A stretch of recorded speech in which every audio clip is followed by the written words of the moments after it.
कहानी की शुरुआत में हमें मैंगली नाम की एक लड़की को दिखाया जाता है जिसके ऊपर एक डीमन हावी हो चुका होता है और वो पूरी तरह से उसके कब्जे में होती है, इसलिए उसके घर वालों ने उसको बेड से बांध कर रखा था। मैंगली के घर वाले उस डीमन से मैंगली को बचाने के लिए एक फादर को अपने घर बुलाते हैं। फादर मैंगली की फैमिली को बाहर रुकने का बोलकर खुद मैंगली और उस डीमन के साथ रूम में बंद हो जाते हैं। अब फादर वहाँ पर एक कैमरा सेट कर देते हैं और मैंगली के अंदर से उस डीमन को निकालने की कोशिश करने लगते हैं। वो डीमन फादर को बहकाने के लिए उन्हें सेड्यूस करने लगता है, लेकिन फादर कंटिन्यूअसली मंत्र पढ़ते रहते हैं। इसी बीच हमें पता चलता है कि फादर मैंगली से प्यार करते हैं और ये बात उस डीमन को भी पता होती है, इसलिए वो डीमन फादर का ध्यान भटकाने के लिए फिर से उन्हें सेड्यूस करने लगता है। लेकिन फादर खुद को कंट्रोल करते हैं और मंत्र पढ़ना जारी रखते हैं। वो डीमन फादर को डिस्ट्रैक्ट करने की पूरी कोशिश करता है, लेकिन फादर अपने मंत्र पढ़ते रहते हैं और तभी अचानक से मैंगली बेहोश हो जाती है। अब फादर मैंगली को चेक करने जाते हैं और अब उन्हें लगता है कि मैंगली ठीक हो गई है। तभी मैंगली होश में आते ही फादर को किस करने लगती है और फादर भी उसके साथ रोमांस करने लगते हैं और ये पूरा मूवमेंट कैमरे में रिकॉर्ड हो जाता है। जिसके बाद हमें 18 साल आगे की कहानी दिखाई जाती है, जहाँ पर एक गार्ड जेल में बंद कैदियों को खाना दे रहा था और जब वो एक रूम में खाने की प्लेट को निकालने जाता है तो उस रूम का कैदी उसकी उंगली को काट लेता है। इसके बाद हमें फादर पीटर को दिखाया जाता है जिनको अभी भी उनकी गलती का गिल्ट होता है जो उन्होंने मैंगली के साथ 18 साल पहले की थी। फादर अपने उस गुनाह को कबूल करके अपने मन को हल्का करने के लिए सबसे सीनियर फादर के पास जाते हैं और 18 साल पहले उन्होंने जो गलती की थी उसका वीडियो रिकॉर्डर फादर को देने का सोचते हैं, लेकिन वो सीनियर फादर से कुछ बोल पाते उससे पहले ही वो सीनियर फादर पीटर को बहुत सारा फंड का पैसा दे देते हैं, जिसे देखने के बाद फादर पीटर उस वीडियो रिकॉर्डर को अपने पास ही रख लेते हैं और उस फंड के पैसों से अपने चर्च के बच्चों के लिए बहुत सारा सामान ले आते हैं। रात में फादर को एक जेल से फोन आता है जिसमें एक गार्ड फादर को बताता है कि हमारे जेल के एक कैदी की बहुत ज्यादा हालत खराब है, जिसे किसी डॉक्टर की नहीं बल्कि आपकी जरूरत है। अगली सुबह फादर उस जेल में चले जाते हैं जहाँ पर हम एक लड़की को देखते हैं जो कि एक बहुत ही बुरी आत्मा के वश में थी और उसने एक लड़की को फांसी पर चढ़ा दिया था, जिस वजह से उसे जेल हुई थी। अब वो लड़की फादर को देखने के बाद उनसे कहती है कि हम पहले भी मिल चुके हैं। ये डीमन भी फादर के सामने वैसे ही ऊटपटांग हरकतें करने लगता है जैसे 18 साल पहले मैंगली कर रही थी। फादर उसकी हरकतों को देखने के बाद फौरन उस जेल से बाहर निकल आते हैं और उन ऑफिसर से कहते हैं मैंने शरीर से शैतान को बाहर निकालने का काम 18 साल पहले ही बंद कर दिया था और मैं आपकी मदद नहीं कर सकता। अभी मैंगली वहाँ पर आ जाती है और वो फादर पीटर से कहती है कि आपको मदद करनी ही पड़ेगी क्योंकि वो लड़की इस पर मेरी और आपकी ही बेटी है। दरअसल जब फादर उस रात मैंगली के शरीर से उस डीमन को निकाल रहे थे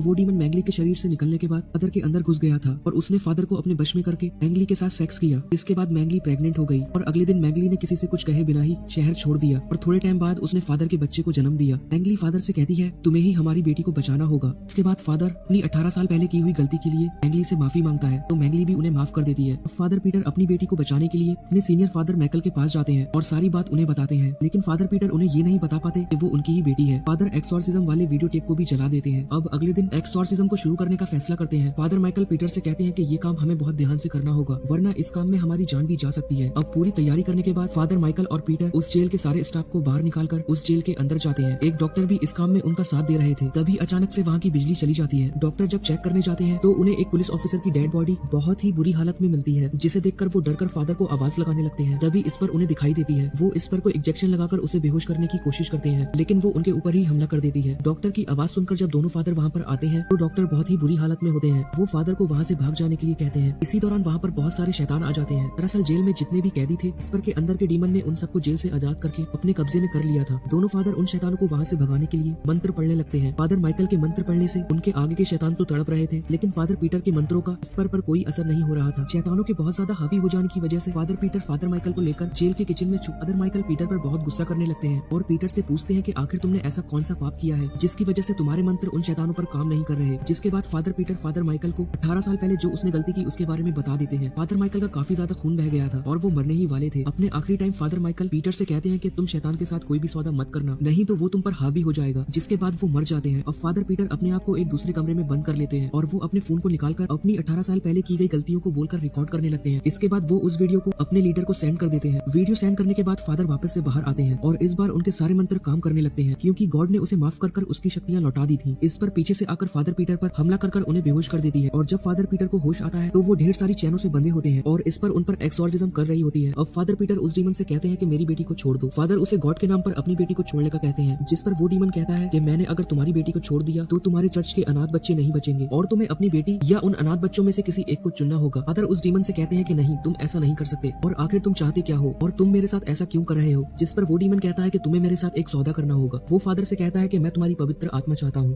तुम अपने अंदर से गॉड को निकाल दो, मैं तुम्हारे चर्च के बच्चों को और तुम्हारी बेटी को छोड़ दूंगा। फादर के ठीक है बोलते ही इस पर बेहोश हो जाती है। जिसके बाद फादर अपनी बेटी को लेकर जेल से बाहर निकलते हैं। थोड़े दिन बाद चर्च के लीडर फादर पीटर से आकर कहते हैं तुम्हारे गुनाहों का कबूल करना तुम्हारे लिए जरूरी था। जैसे ही तुमने अपने गुनाहों को कबूल किया वैसे ही गॉड ने तुम्हारी शक्तियां तुम्हें वापस लौटा दी और मैंने भी उस वीडियो को डिलीट कर दिया है जो तुमने मुझे भेजी थी। लेकिन फादर पीटर जब लीडर से बात कर रहे थे फादर पीटर की आंखें चमकने बकने लगती है, जिस पर वो फादर पीटर से पूछते हैं कि तुम उसके शरीर में क्या कर रहे हो। तो वो डीमन जवाब देता है पीटर ने अपनी बेटी और चर्च के बच्चों को बचाने के लिए अपनी आत्मा मुझे सौंप दी। इसके बाद हमें फादर पीटर की बेटी को दिखाया जाता है जिसके अंदर गॉड की पवित्र शक्तियां आ चुकी थी और अब फादर पीटर उस शहर को छोड़कर किसी दूसरे शहर में चले जाते हैं और इसी के साथ इस मूवी का यही एंड हो जाता है।